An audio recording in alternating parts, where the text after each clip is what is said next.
আমার মাথাকে আরেকটি করে সিদ্ধ করবে না।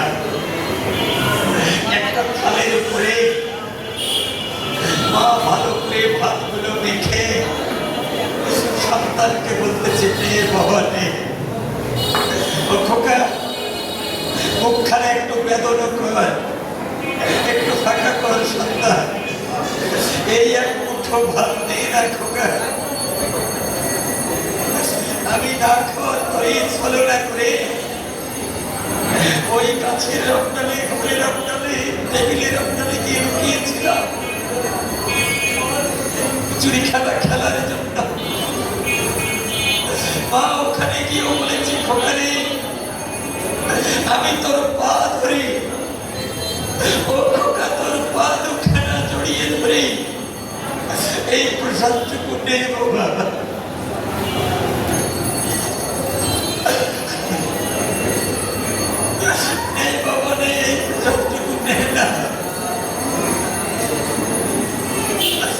আমি খাইনি, আমার মায়ের চোখের জলধারা পুষ্পমাংসী রূপে ফোটায় ফোটায় থালায় পড়ে গঙ্গার মতো ঢেউয়ের রাশি প্রবাহিত হয়েছে।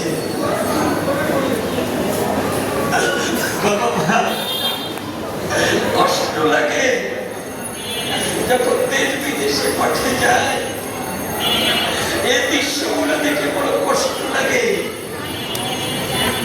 একদিন যে মা সন্তানকে খাওয়াবার জন্য কেঁদেছে,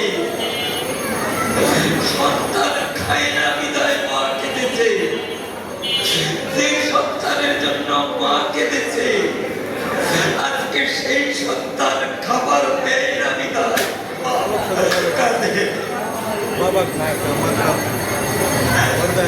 একদিন সন্তান খায় না বিদায় মা কেঁদেছে, আর আজকে সেই সন্তান খাবার দেয় না বিদায় মা কাঁদে। এই তো তোমাদের ভালোবাসা, এই তো তোমাদের ভক্তি।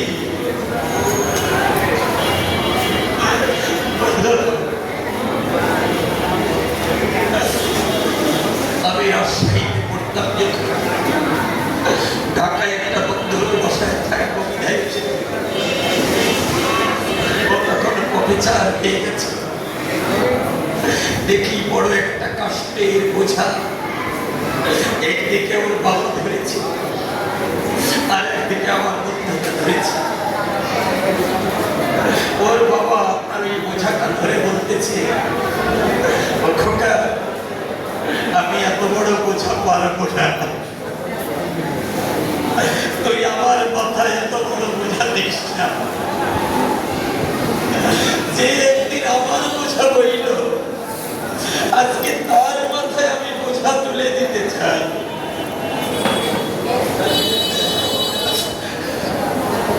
এত বড় বোঝা দিস না খোকা। ছেলে অমনিরাত্রমে বলতেছে, খাবার সময় তো কম খাবো না। এই তো আপনাদের ভজন, এই তো আপনাদের পূজন।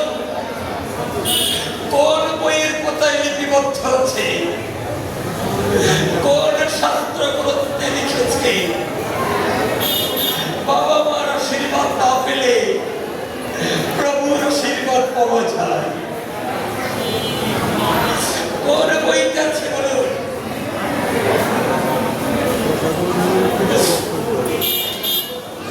এই কারণে আমি আপনাদের কাছে বলি, ঘর থেকে যার ভক্তি উদয় না হয়, বনবাসে গেলেও তার ভক্তি হয় না, হয় না। যারা যারা এই কথাটা বলে আমি তাদেরকে একটু শুধাতে চাই। আপনারা যারা যারা বলে আমাদের কাছে দীক্ষা নিলে মার হাতের পাক খাওয়া যাবে, কে বলেছে এই কথাটা? কার তো হইতে চৈতন্য মহাপ্রভু আজকে থেকে 540 বছর আগে উনি পৃথিবীতে এসেছিলেন।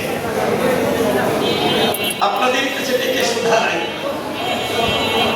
যারা যারা চৈতন্য মহাপ্রভুর কয়েদি কর্তব্য থেকে বিমুখ হতে চান, তারা বাড়িতে গিয়ে ভালো করে পড়বেন।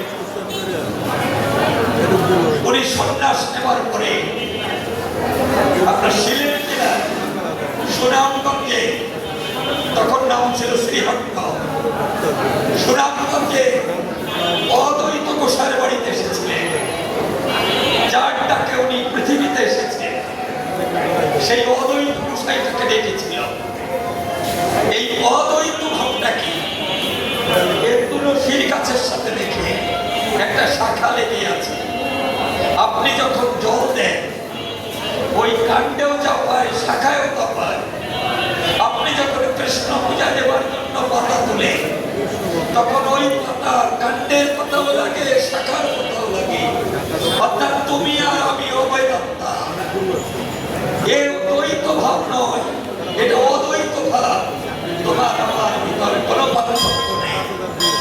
এইভাবে ভাব হয়ে অদ্বৈত গোসাই ডেকে এনেছিল চৈতন্যকে।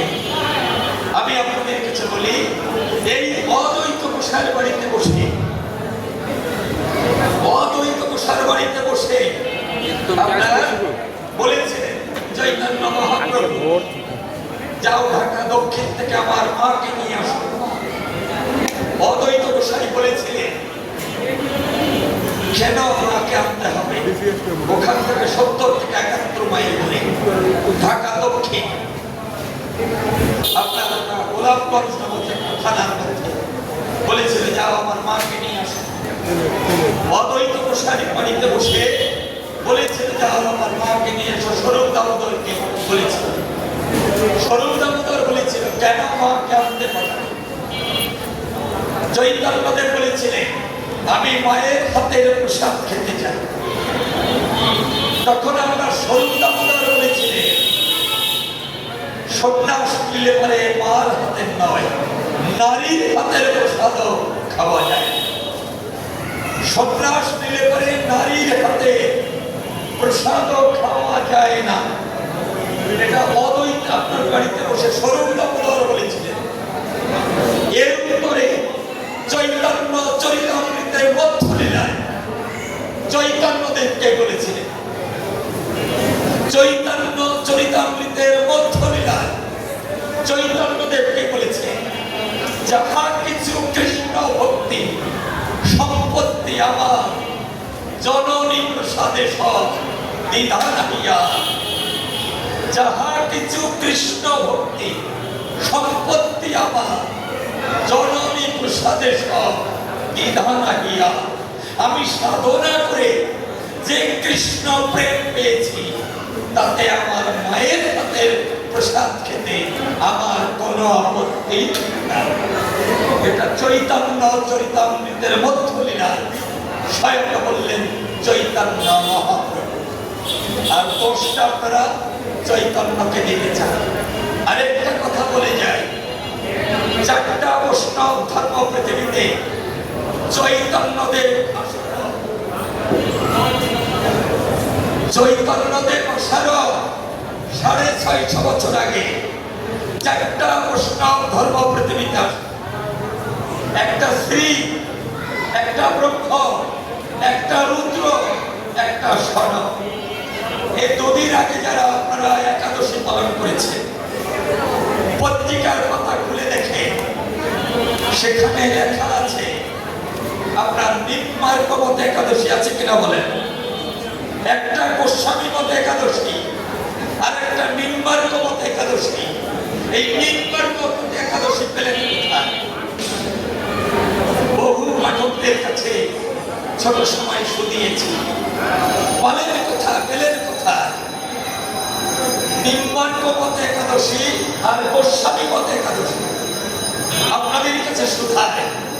সেটি হলো এই 4টা বৈষ্ণব ধর্ম, একটা স্ত্রী, একটা ব্রহ্ম, একটা রুদ্র, একটা সনক।